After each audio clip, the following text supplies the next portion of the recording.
పెసరపప్పు టమాటా వండుతున్నాను. పెసరపప్పు అయితే మనం వండడానికి ఒక 20 నిమిషాల ముందైతే పెసరపప్పు నానబెట్టాలి.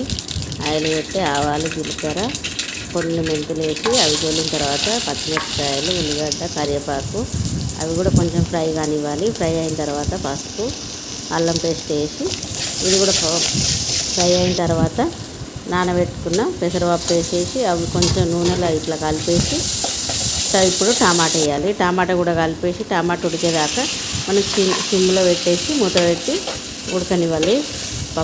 టమాటా ఉడకనివ్వాలి. టమాటా ఉడికిన తర్వాత మనం కారం వేసి నీళ్ళు పోసి మంచిగా పప్పు మెత్తగా ఉడకనివ్వాలి. ఎట్లాగ ఇప్పుడు కొత్త ఆవకాయ పెట్టినా కాబట్టి పప్పులో కొత్త ఆవకాయ వేసుకొని తింటే వేడి వేడి అన్నంలో ఆవకాయ పప్పు సూపర్ ఉంటుంది టేస్ట్.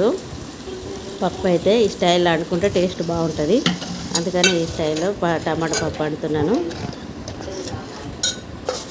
ఇదైతే ఉడకనివ్వాలి. ఓకేనా మరి.